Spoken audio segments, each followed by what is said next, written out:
starting. Yes, now we're smart. All right, Boker Tov, everybody.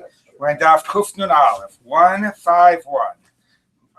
And we pick up about 4 lines in where it says Behema, 1, 2, 3, 5 lines down, last one on the line. If you remember, we're dealing with a person, if somebody says, all my nechasim, all my property or possessions goes to such a person, either the shliv mirah or not a shliv mirah.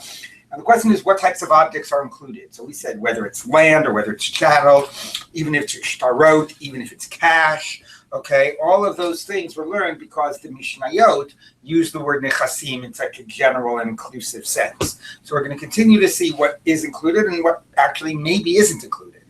So let's finish this up.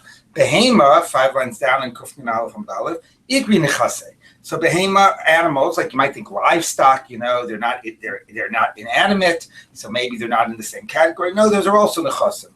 Dinan, hamakdish nechasav, somebody who says, I am sanctifying my nechasim, my possessions. And v'haisa behen behema, and there were animals amongst his property.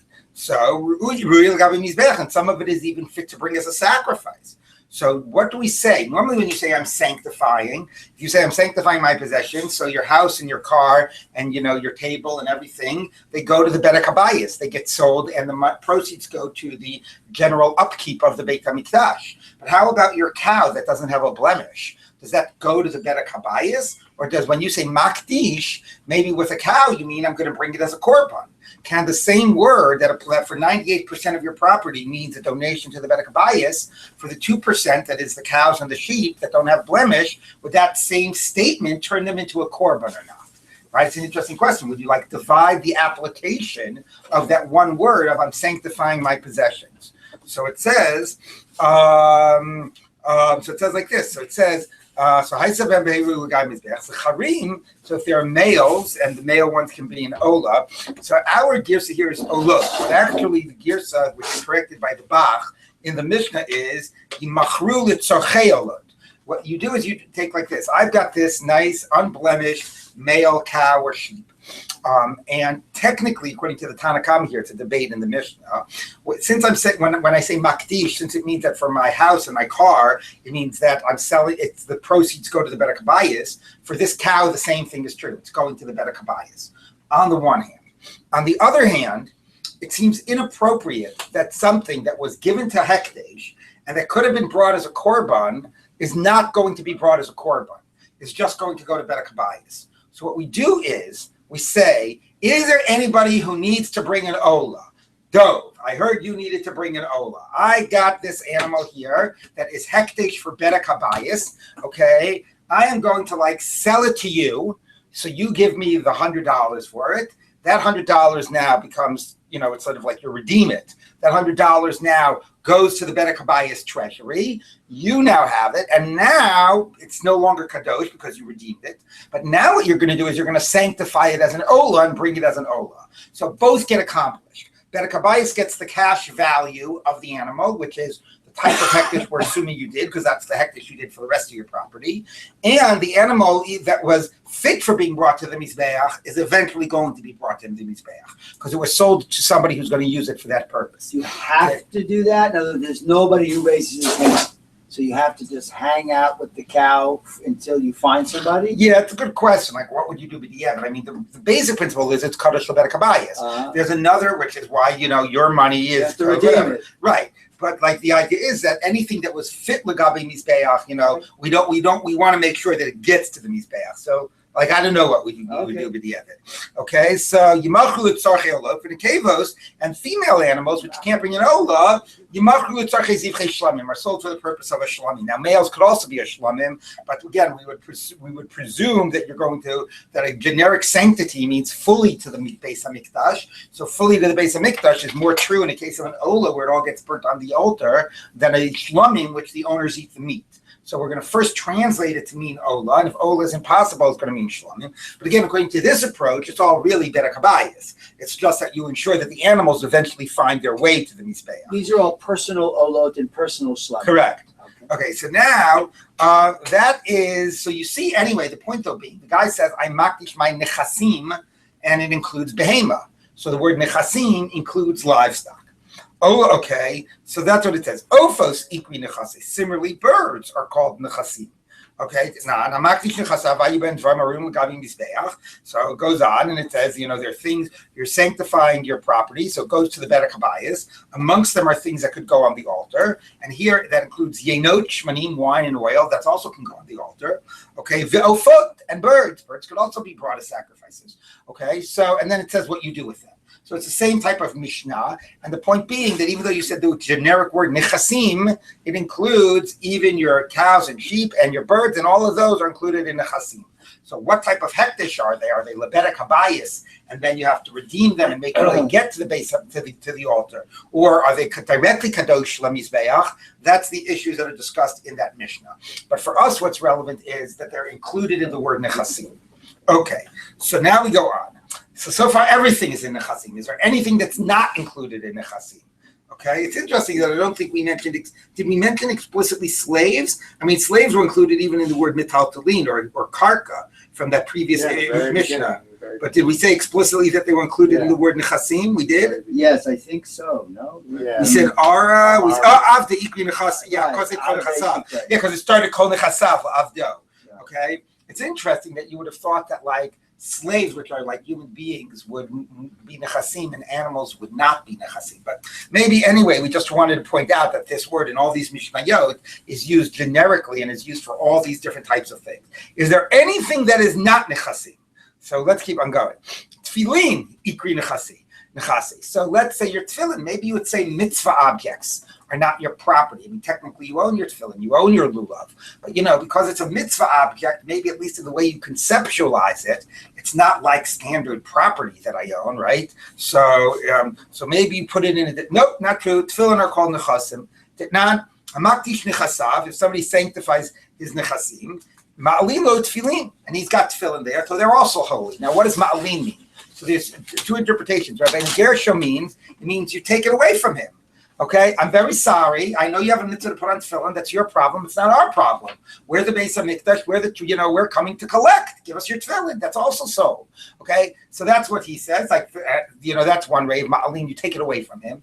The Rashbam means it is you evaluate you estimate, you assess, the value of the tefillin, and therefore you tell him, you better come up with $500 to redeem your tefillin so that you could keep on wearing them. So it's the same point, except rather than saying we take it away, it's saying we basically pressure him to redeem them so that he'll have them in order to wear them.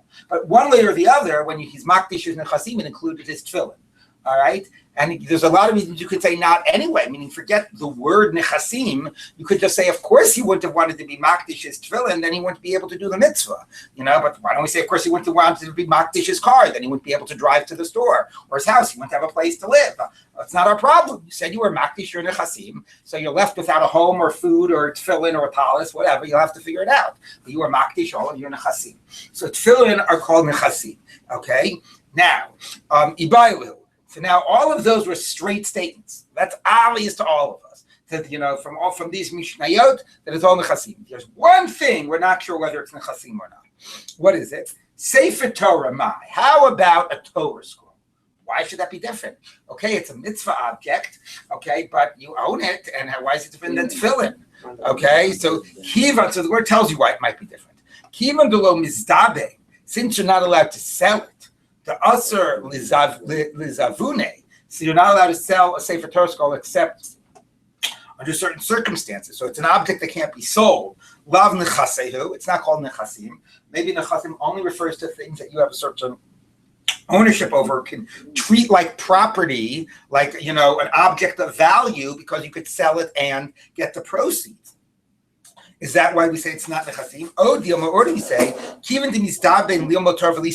there are two times you're allowed to sell a Sefer Torah.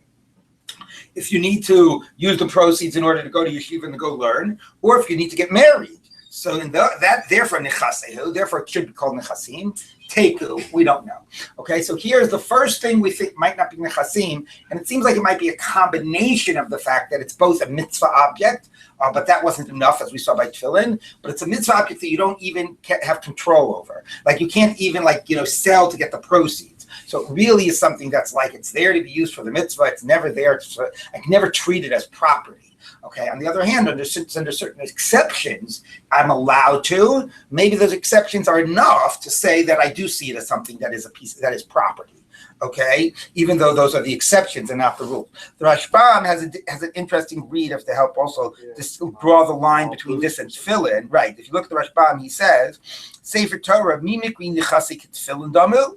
Is it like tefillin that it is? Oh, tefillin, hainu taima to have a malbush. Now this isn't in the Gemara at all, but he says maybe an extra thing that adds to tefillin being called nechasim is the fact that you wear it. So it's like a type of a clothing. I mean, religious clothing, but a clothing. Okay? I will say for Torah he, I will say for mitzvah he, for lo nechase.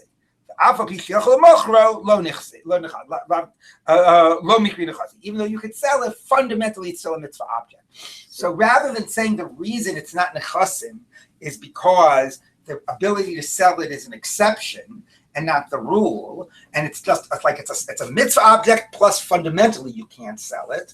He says no. The inability to sell it is not relevant because there are times you're allowed to sell it. What makes it not nechasim is the fact that it's a mitzvah object that is only a mitzvah object. Isn't like a type of clothing like tefillin is. So the consequence of that would be, well, let's say other mitzvah objects. What? Lulav. Exactly. Lulav, shofar, other mitzvah objects, right? So you're allowed to sell them, but they're not like pieces of clothing. I mean, a lulav, its only function is to shake. It has no other purpose than as a mitzvah object. So from the way the Rashbam frames it, that might also be in the Sefer Torah category. He downplays the Gemara's issue about not being able to sell it and emphasizes its mitzvah object identity. Could there be also a conceptual difference in terms of where it's coming from? The Torah is coming like from the Torah is like God's Torah, Yeah, right? Exactly. It's like Torah's Hashem, right? Exactly.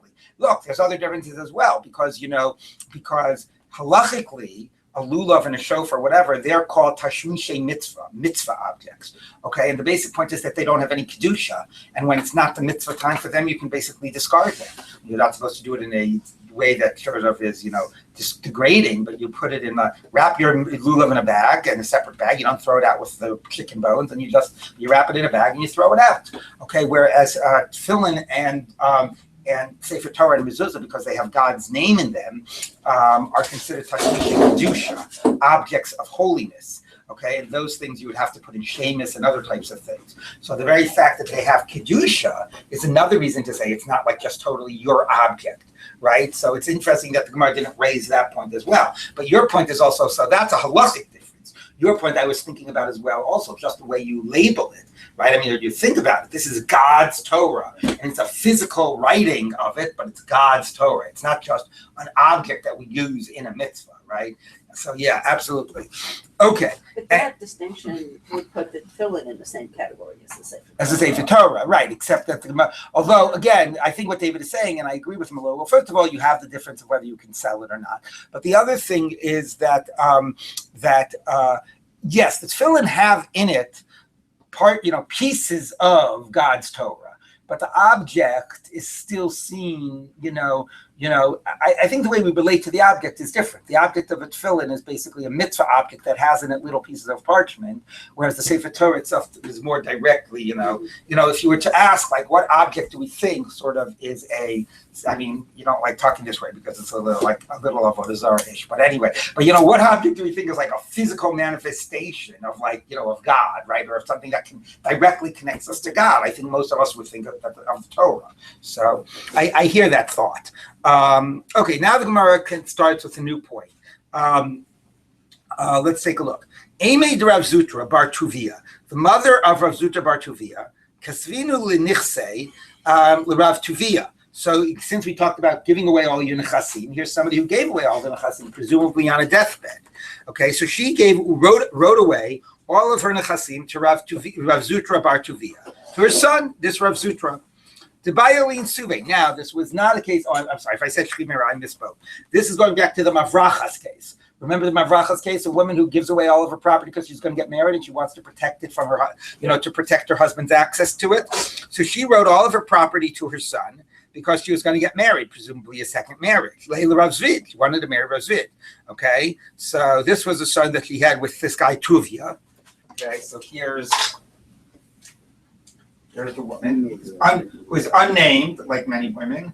Okay, And here's her first husband, Tuvia. And this guy, and the son was, what's his name? Rav Zutra Bar Tuvia. Rav Zutra Bar Tuvia. Now she's going to get married. He died. She's going to get married to Rav Zvid.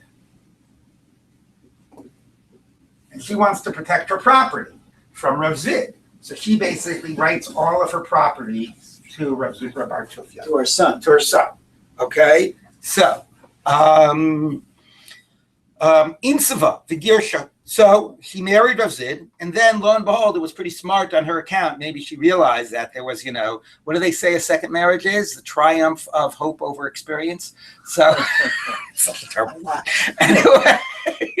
Anyway, so she realized, it's a second marriage. You got to be careful. And lo and behold, it didn't last, and she got divorced. So now she wanted her property back. Okay, she managed to protect it from Zvid, and now she wants her property back. Okay, well, we don't have a guy here. This is her son. This is this Rav Zutra. Okay, so, okay. Asila coming to Rav Bibi Bar Abaye. So he came in front of Rav Bibi Bar Abaye. Amar mishum antsuvehu va'intsava. So he was not dealing with his whole mavrachas category. He said, look, she wrote it to her son because she was going to get married, and she got married, so her son owns it. Meaning, he understood this not at all to protect it and that he would want it back. He understood this as she was selling because of the marriage, which meant, like, in the case that I get married to Rav Zvid, I'll have my property with my new husband, and therefore I want you, my son from my old marriage, to get my current property. Like, he read it very, very differently. Not to protect the property, but like it was a gift to the son on the condition that she got married. So she got married, so let the son keep it. Really, Rav Huna Braid Rav Yeshua. So Rav Huna Braid Rav Yeshua said to this Rav Bibi, "Mishum da'asu mimula." You come from this place Mimula, which apparently the Rashbam says is the place where where Eli comes, of the sons of Eli. So of Hakohen. So therefore, yeah. So you come from this family or from this place. Amrisi mili mulyasa. You say like blemished words. Okay, obviously some play on words here. It says you said you said some stupid ideas. So because you come from this place. So afilu, meaning what a stupid idea. Afilu amand amar mavrachas kani. Even according to the opinion that if somebody is hiding away their property, the person who receives it takes possession of it. Meaning this is a case of mavrachas. She was doing it to protect it from her husband. Okay, so therefore, and now there are some people that say that the person who receives the gift of a mavrachas, the receiver really does own it, but that's hani mili hechadelo gal yadata.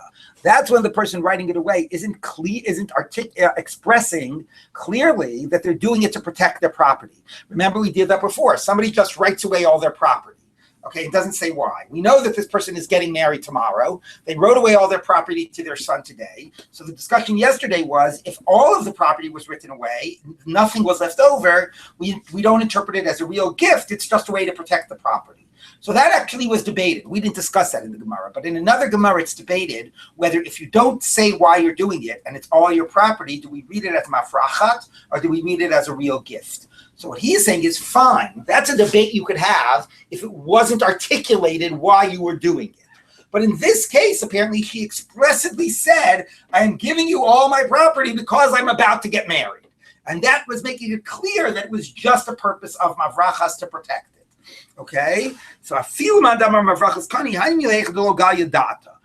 when the woman is not revealing her thinking. Here, apparently, she made it clear. She said, I'm giving it to you because I'm about to get married. So she was married, and then she got divorced. So she gets it back. It was all there just to be protected. Okay, so basically, the way you do a mavrachas is either what we said yesterday, all the property. Now, some people disagree. Maybe even that doesn't work. We'll just read it straight as a gift. But if you're explicit about it and you say, I'm doing it because I'm about to get married and I want to protect my property, then obviously then it's in this category of mavrachas. And once you say that, it could work even if it's not all your property. Even if it's 90% of your property, 50% of your property. You're saying, I want to protect this and that's why I'm giving it to you. And that makes it a mavrachas. Now, 1 second. How does this category of mavrachas work? We mentioned this yesterday. Like, make up your mind. Either it's not a gift and then the husband does get it, or it is a gift and then you can't get it back, right? Sort of, how do you sort of have this middle category? It's basically like it's a gift until I no longer need it to be a gift, and then I'm going to take it back. Which raises also the question of like, while she's married to Rav Zvid, does Rav Zutra Bar Tuvia get to eat the peirot, right? Is this like a temporary ownership for him? Or once she gets divorced, is it retroactively, it wasn't his at all, right? How do you exactly conceptualize that? So take a look at, there's two very interesting Tosas. Let's first do Afilaman de Amar Marvachas Kana. Tosa says, Tzarich Lomar Demari B'Mixas Nechasim. So if it was all nechasim, you wouldn't have to. No, he's claiming like nobody would have a problem with it. The ibekol nechasim pshita de lo kana. Kinemucha perakol each shenaflu. De lo pligi yala b'mixas nechasim. Kol nechasim lo pligi. So not like I said, right? That there was a debate even kol nechasim. Tozel says no. If it's kol nechasim, like we said yesterday, everybody agrees that that you don't have to be explicit. That it works. That's what we said yesterday. If it's mixas nechasim, then we could debate whether or not it works. But then, if you're explicit and you reveal that that's your intent, it does work. Okay, so that's point number one. This question about what's this? When do we interpret it to be mavrachas and when not? But now let's look at the next Tosfos. So it was clear she was doing it to protect her property when she got married. She got married, she got divorced. Now give it back to her. He says, why did it have to say she got married and divorced and now give it back to her? Let's say she didn't get divorced yet from Rav Zvid. So who owns it, right? So does she own it, but it's protected from Rav Zvid, or she doesn't own it during the time that she's married? So he says, so if we have the gear, so she got divorced, it sounds like while she was married to Rav Zvid, she didn't own it, okay? But the Re says, no, even while she's married, she owns it. She owns it, but it's protected. Okay? I'm sorry. The girsa of the Rach sounds like it's only because she got divorced and would imply, so that would make it sound that while she's married to Rav Zvid, she doesn't own it.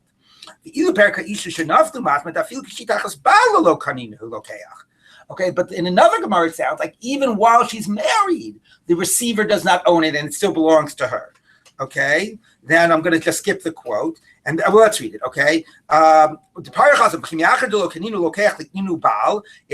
the purchaser doesn't really own it, why doesn't the husband own it? So that sounds like while she's married, the husband doesn't own it.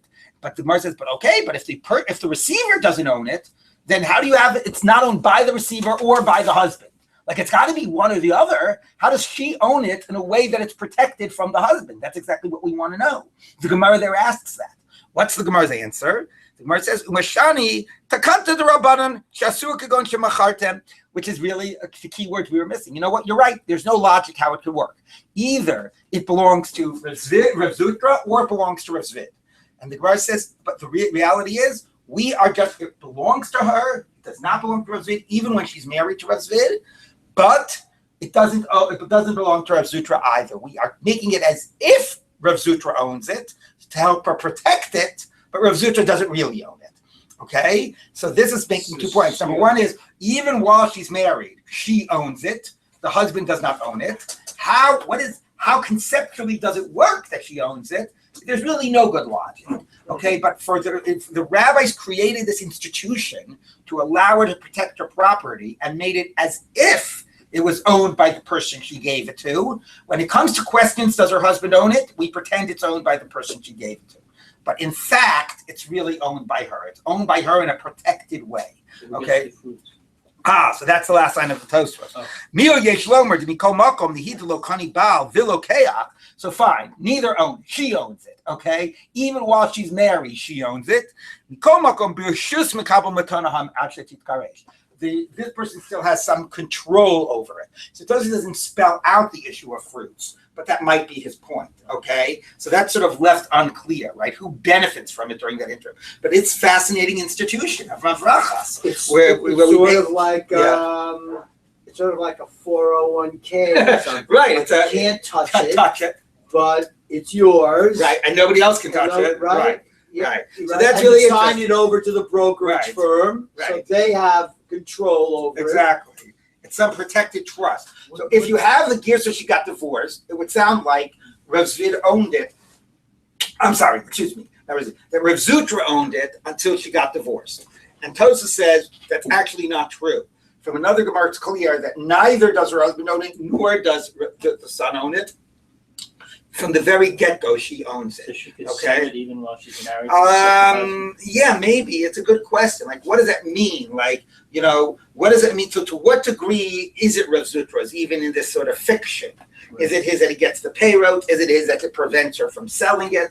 Like, those are really important questions that Tosfos is not spelling out. I was thinking about the comparison between that and the property that woman brings into a marriage. Right, where the husband gets the fruit, and she what's retains the the title. Other than the fruits, who gets the fruit?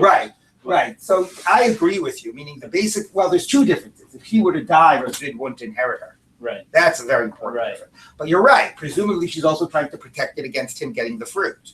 Okay? So therefore, you would logically think that she gets the fruit, right? So I don't know. I'd have to check that Gemara, okay? But our version of the Gemara makes it sound like Rav Zutra owns it until she gets divorced, if you have the word Megarsha.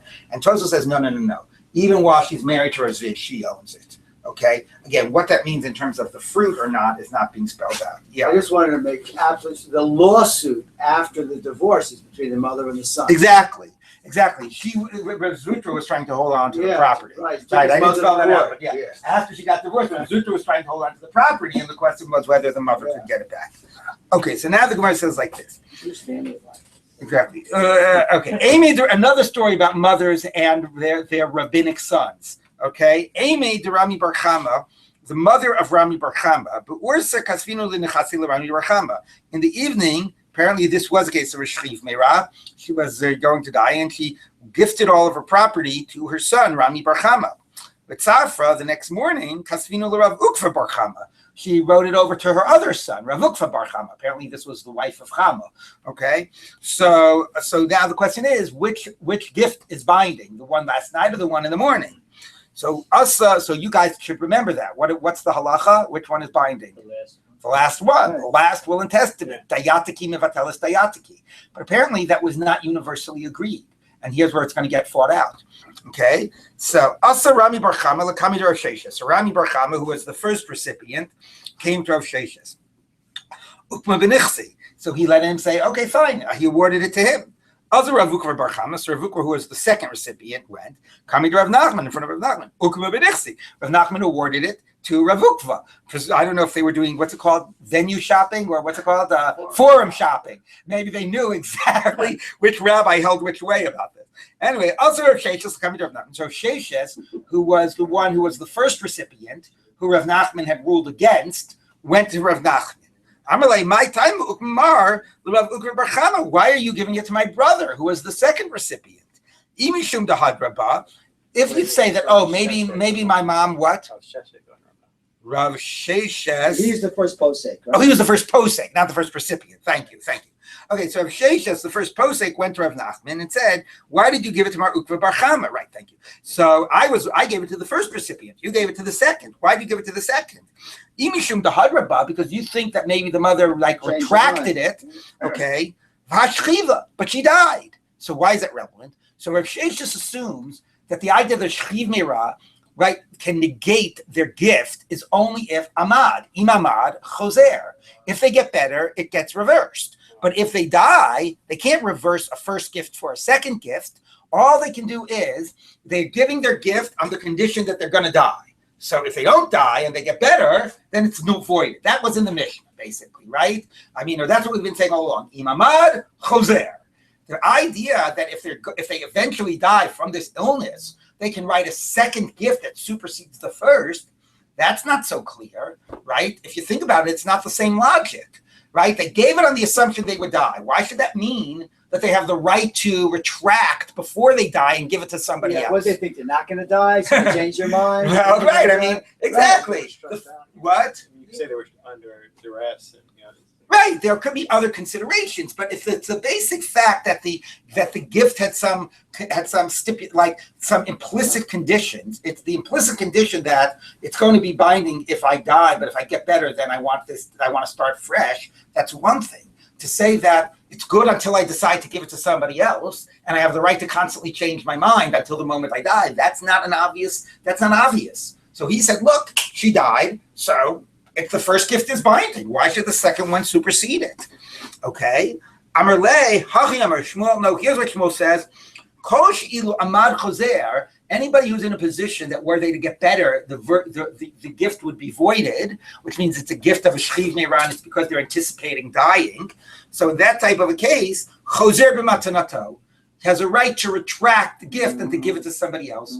Okay, while they're in the state of dying, they're sort of like the last will and testament, as we said before, is only because it's the last one, which means that you can constantly be reconsidering. And everybody's, I guess people are, what we're saying is a person's in a frame of mind that they want to have the ability, they're just divesting their property, and they want to have the ability to constantly reassess and retweak it until the last moment. Okay, but that's a chiddush that we say that they're given that right to constantly, retract and redistribute. Okay, so that is the principle. But here's where we're really debating it. So now there was a pushback. The Gemara Rav Shesha says 1 minute.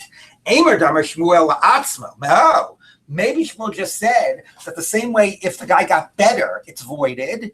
If he could just say, forget it, I'm retracting my will altogether, and I'm going to let my kids inherit. So he has the right maybe to retract completely, to void the will, and to just keep it for himself. But that's not the same as saying that he can actually, have a different will supersede it, right? So voiding the will is more similar to getting better. If you get better, it's voided. If you void it, you void it. Okay, but that's different than saying that you can gift it to somebody else and have this later one supersede the earlier one. So he says, he said back to Shmuel, I'm sorry, Shmuel said explicitly, bein la'atzmo, bein la'acher. No, you do have a right to constantly, issue a later will and testament that supersedes the earlier one. So that idea that we said before, dayatiki mivatelis dayatiki, like a later will and voids an earlier one, that's what is being clarified here, and it was not universally assumed. And there is obviously a jump. Just because if the guy gets better doesn't mean that it's voided, doesn't mean that a later will supersedes an earlier one. If a will is considered as a type of as a binding type of a gift, okay? Then it doesn't mean. But here we conclude that it does. I'm saying logically, just because you said if the guy got better, got voided, you could not have logically concluded that it means that a later will supersedes an earlier one. But here, and that's what's being debated. But here, the conclusion of Rav Nachman, based on Shmuel and the way we paskin, is that way. Dayatiki mivatelis dayatiki, and that a later will voids an earlier one. Okay. When Amad. What? So only when Amad, right? Only even not Amad. If you were Amad, it would be Choser. Since you're in a position where it was a matna shchiv me'rab b'kulo, so Amad Choser, therefore you have the right to have a later will supersede an earlier one, even if the guy dies at the end, right? The point being, and again to remind us, there's two things. There's the real matnas shchiv me'rab, and this is going to be important for what we're about to learn, which is defined as kulo, kol nechasav, and because it's a matnas shchiv me'rab, it has the following implications. No kinyan needed, although we haven't really said that yet. I mean, we've been talking about it all along, right? That's a principle of divrei shchiv me'rab, chesuvim uchimsurin dami, okay? And the other implication is amad choser, since it was all given on the anticipation of death, right? That's what a real matnas shchiv me'rab is. Okay, mixas nechasav is really not a matnas shchiv me'rab. Even if the guy's in his deathbed, halachically, it's a matnas bari. It's no special institution, no special halacha. Okay, if it's mixas nechasav, and because of that, kinyan is needed. And Amad Eno Choser. Why do we assume that this case with the two brothers and the mother changing her mind is miktzat? It's not, it's cold. It's called a real shchiv. So the point is, anything that in Amad Choser, anything that's a real matna shchiv me'rab, which is kol nechasav, and the principle would be Amad Choser, that it would be voided. So therefore, the same way it would be voided if it gets better, a later will supersedes an early one, even if the person dies. But it means it's all being given in the context of anticipating death. Since all of this is in the context of anticipating death, and that's why Amad Choser, it also allows for dayatiki, right? Dayatiki mivatelet dayatiki. Or the phrase that we used here was, what was the phrase we used here? Kolshi lo amad chozer b'matanato. Chozer b'matanato. But that is Potentially could get. right. And kolshi ilu. If anyone for whom the halacha would be imamad chozer, anybody who's in this category, right, has the right to override their will. But that would be, even if they die, okay? But the earlier Kempton was that, no, once you make that decision, Right. you can't, Right. So Yeah. now what we have said Okay. is that, so these are separate points, right? If you get better, it's reverse. And you can reverse the, and you can override. Even if the guy winds up dying, then the second will is the binding one. And that's what happened here. She died, and it was given to the second son, not the first son. The second will was binding. Okay, so now the Gemara says like this. Amy de Rav Amram Chasida, the mother of Rav Amram Chasida, Havila Meluga de Shtari. She had a satchel full of shtarot, which I like, like documents of debt that people owed her. Okay, and remember, shtarot can also be given in a matnas shchiv, if you remember that. Okay, Kika Shachva, as she was dying, Amra, she said, Lihavila Amram Bri, they should let them be to Amram, my son. So the brothers came to Rav Nachman. Amrule, they said to him, Halomashach, he shouldn't get it because he didn't do a kinyan. Okay? Now, by the way, let's just pause for a second. Do you think it would have required a kinyan or not? What do you think? No, I would say no. It's about that shchiv meira. Yeah, how do you know it's a matna shchiv meira? What determines whether it's a matna shchiv meira? Has to be all of it. Has to be all. You don't So have to store it, presumably a satchel of shtarot is not the entirety of her possessions. So actually, you understand their point. This isn't the real matna. Yes, my mom was dying, but it wasn't halachically a matna shchiv meira, and he didn't do a kinyan on it, right? Okay, so. Amr Lahu, he said, no, it's like that they are already handed over. Now, what does that mean? So if you take a look at the Rashbam, he says, where was he? Somewhere he says, if you look at the Rashbam, 2 lines from the bottom, he says, Kigon Shekanu Miyada, which obviously, like the Moshe doesn't know why he's saying that. The whole point is they didn't do a kinyan. Inam, he says, below kinyan, could go into lo shire midi.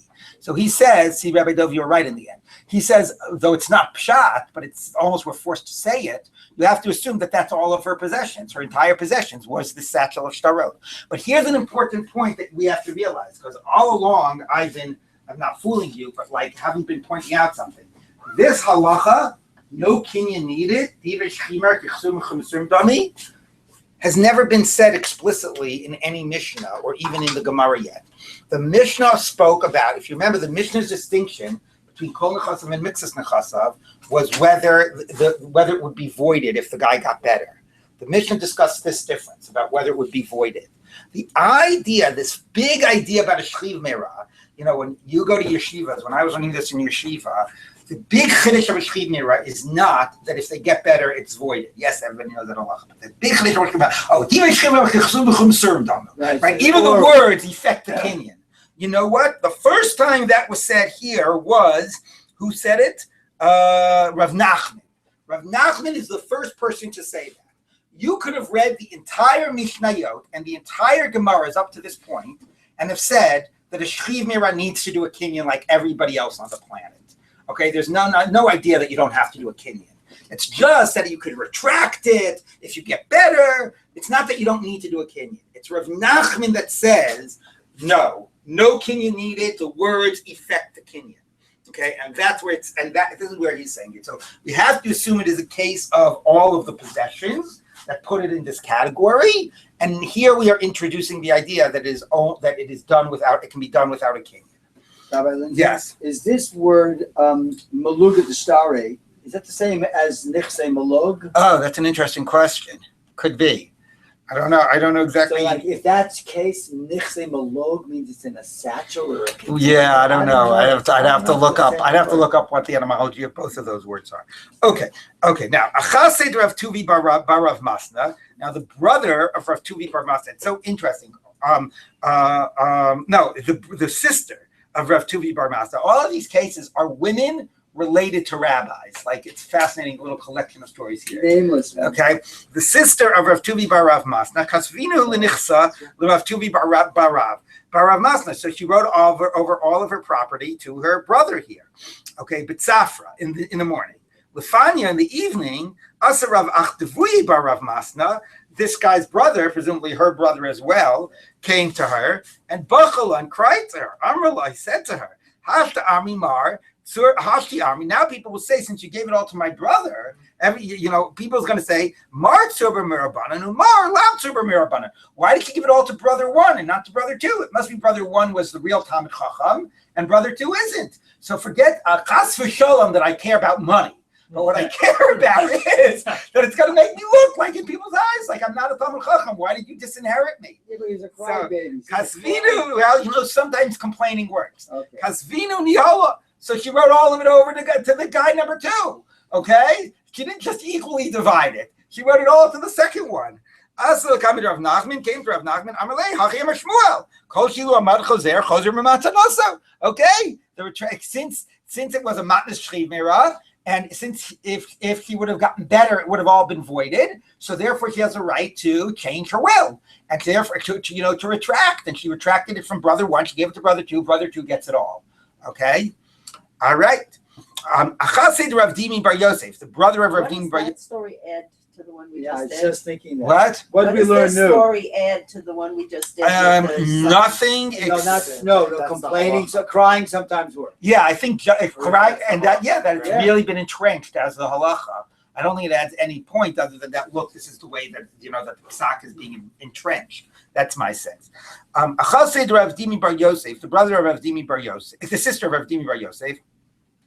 Havila psikta de pardisa. She had a little plot of an orchard called Amos Davi Chalsha. Anytime she got sick, she would be maknet to him. She would grant, give it to him as a shchiv merah gift. Okay, presumably this was all of her property. All right. So, and then what would happen? The chikaima, then she would get better. So it would be voided if she would retract it. Okay, so he got a little bit fed up. For the last 10 years, she's been on the verge of dying. So every time she dies, she puts me in her will, then she gets better, whatever. Okay, so what is it? Jonathan Sarna said, what was that line about the Jewish people are the ever-dying nation?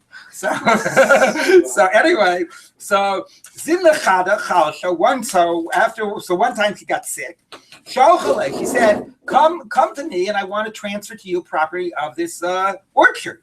So Shalchala, Talkani, come to me, do a kinyan and take possession of the orchard because I'm afraid I'm about to die. Shalach, lo ba'ina, no, excuse me, enough is enough. I'm not coming. I have to learn in yeshiva or whatever. I'm not schlepping there. You'll probably just disappoint me and get better anyway. So so she said back to him, Talkani, kol heichal debayis. Look, come, do a kinyan on it, however you want to do a kinyan on it that'll make you happy. So there's a way to do a kinyan on it that'll make him happy. What is it? Azol Shirei, the Kanumina. He left over a tiny bit of the orchard and he did a kinyan on the rest. So then it was a matnas shliv merah b'miktsas, and therefore she won't be able to retract even if she gets better. Okay? So Kikaima, now of course she got better. Hadraba, she retracted. Asay l'kamei Rav Nachman. So she came to Rav Nachman and she wanted the orchard back. Shalach lei, so Rav Nachman called whoever this was. Who was this? Rav Dimi. Called to Rav Dimi to come to a beis din. Shalach lei, come. Lo asa, he didn't come. He didn't come to her sister. He didn't want to come to Rav Nachman. Okay. His mother or sister? His sister. I think it was his sister. Okay. Amar, my icy. Why should I come to the beis din? Hashayra, the Kanumina. She left over a little piece of the land at my instruction, and I did a kinyan. So because it was left over a piece of land, it's miktsas. I did a kinyan, which I have to do because it's not kulo. And therefore, amare no choser. So why do you want me to come? I should be able to keep it. Okay. The Kanumina. Shalachle ilo asis. If you don't come, machina lecha bisilu delo mivadama. I will hit you with a nail that won't draw blood. What's the nail that won't show its mark? Which means basically I'll put you in chayrim. Okay, I'll beat you up, but it won't be externally visible. I'll put you in chayr. Okay, so Amalu, so he came presumably. Amalu l'sadi. So Rav Nachman now said to the witnesses, "Heichi havi masa. Tell me exactly what happened." So Amra, here's what she said. Presume Vai to come misas hachisa. Whoa, I'm about to die. Oh, I'm about to die. Okay. Now the Rashbam said that he said it in particular when her brother Rav Dimi wasn't showing up. And she was saying, I can't believe it. I'm about to die. I'm never going to see him again, etc. Now, Rav Dimi might have thought that the whole thing was always because, maybe she was always just trying to get, to see him, that he was constantly, dying or whatever and saying and calling him. But anyway, but she said that, but the point was she was saying, I'm about to die. So why is that relevant? So now we're going to come up with a huge chiddush. Get ready for this. Strap in your seatbelts. So he said, Amar Lahu, he said to the witnesses, in Cain, if that's the case, she was giving her instructions because she was assuming she was going to die. And if you give your instructions because you assume you're going to die, you also get to retract. So what means this big line here between kol nechasav and mixas nechasav, we are actually going to say that is not an uncrossable line. Right. The other way you can become a matnas shchiv meira are two possibilities. You have matnas shchiv meira, which is this category. Matnas shchiv meira is either kol nechasav, which is what we've been saying, or mixas nechasav with mitzav machmas misa. But wait, Means every time. No, the That's difference what I'm is, saying. are you explicit? That's the point. That is the point. If it's kol nechasav, the fact that this guy is lying in a sick bed, right, and it's kol nechasav, makes us say it's mitzav machmas misa and a matnas shchiv meira. But also, if it's mitzvahs nechasav and the person is saying, "Oh my God, I'm afraid I'm going to die," that also makes it a matnas shchiv meira. It's only when you don't say anything and it's mitzvahs nechasav, then even though you're in a in a bed and you're ill or whatever, we'd say that's look. A person could be in their bed and ill and have a day to live and is still conducting normal business, right? Just because a person's in their deathbed doesn't mean that they're giving a will, right? It could be normal business. So either it's mixas nechasav or it's explicitly in the context that you say, "Oh my God, I'm going to die. Here's what I want to be done." Okay, which by the way raises an interesting question. Let's say the person isn't in a deathbed, isn't in a sick bed at all. Let's say the person is, I gave you this example before, they're about to go ahead and do some highly dangerous activity. I'm going to run into this burning building to try to save the child. And I say, if I don't make it out, I'm afraid I might die, give this property to this person and this property to that person. Is that this case of mixas nechasav and mitzav machmas misa?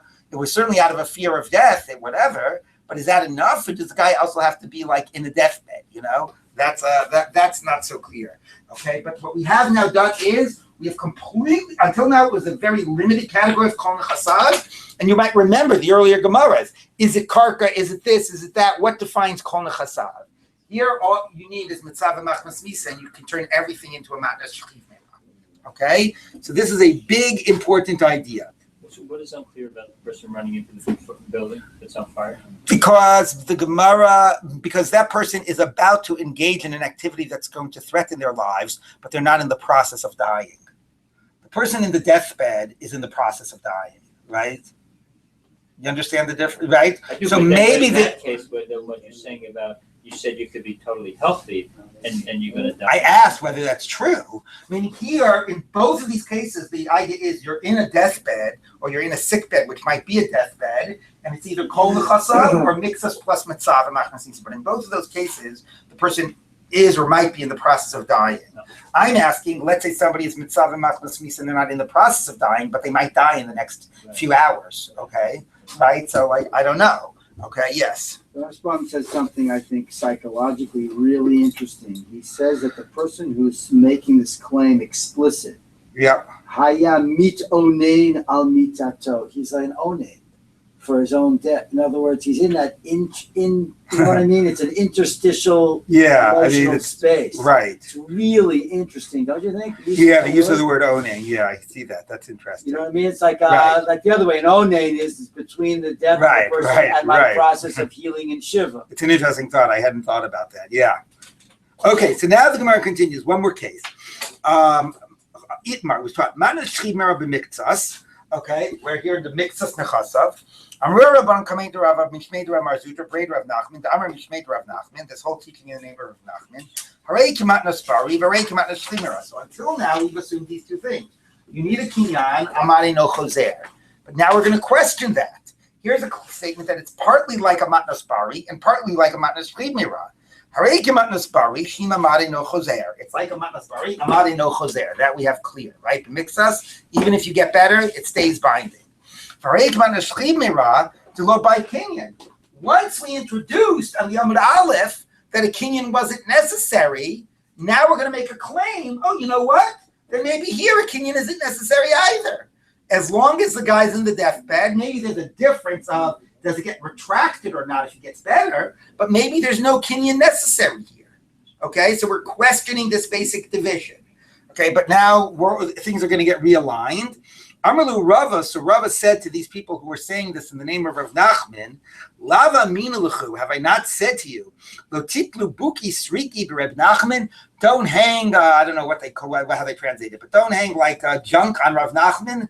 How do they translate the words buki sruki? Don't hang empty pictures. Empty pictures on Rav Nachman? Like, don't attribute such nonsense to Rav Nachman. Hachi Amar Rav Nachman, this is what Rav Nachman says, Hareyu kimatnas bariu baikin. No. We're going to keep things a clear line between them. The same way, Amare no choser, it's binding even if he gets better. This is clearly in a matnas bari category, and it needs a kinyan. So we've been like completely, establishing very clear, rules here. First thing we introduced, which was not clear earlier, was no kinyan was needed for matnas shliv meira. Okay, because the Mishnah only discusses this. This is the only sort of thing that's in the Mishnah, the difference between a mad choser and a no choser. What we have done today is done a lot. First of all, we've added the principle of choser b'matanato, right, which is dayatiki mevatela dayatiki. Okay, that we've added. That wasn't in the Mishnah. We've added this idea that no kinyan was needed. We've decided that mixas nechasav plus mitzvah machmas misa also makes it a matnas shliv meira. Right? All of this stuff was not in the Mishnah. All the Mishnah said was kol nechasav amad choser. This was the stuff in the green was what was in the Mishnah. Okay, we've added all of this. Okay, this issue that no kinyan is needed, that mitzvah machmas misa puts you in this category, and now we're saying choser b'matanosa, and now we're saying, oh, well, no kinyan is needed. Maybe no kinyan is needed down here either. That was one claim at the end of the At the end, it's like, no, we're going to keep this side of the board, this line, completely like a classic matnas bari. And therefore, we're going to insist that a kinyan, even though we said a kinyan isn't needed up here, a kinyan is going to be needed down here, okay? And that's what Rava says. That is the real position of Rav Nachman, all right? So, so we'll continue with this tomorrow to wrap this up, but this becomes now the basic rules of matnas shliv meira. So to be continued. Right there for there means returns to the sale is voided. Up to the right, all the way to the right. All the way to that one right there. That's choser b'matanato. Yeah, you can retract your first gift and override it with a second gift. Okay. All right. So we will continue. Rav Nachman says though, it's treated like a mikitzat. It's treated like a bari, like it's a real matana. And therefore, it's not choser, but you need a kinyan. Right, but you have to say b'feirush, right? But what does Rav Nachman hold regarding? He has to be mitzaveh b'feirush. Is that also? If you're mitzaveh b'feirush, then you get up to the top of the board. Then you become a matnas shliv meira. Right. Okay, but if it's the miktsas without the feirush, then you're a standard matnas bari. But you need a kinyan. Right. Well, because you're matnas bari. Right, because you need a kinyan. All the special halachas of shliv meira is only what takes place on the top of the line. Right. That's the special halacha. Okay. All right. To be continued tomorrow.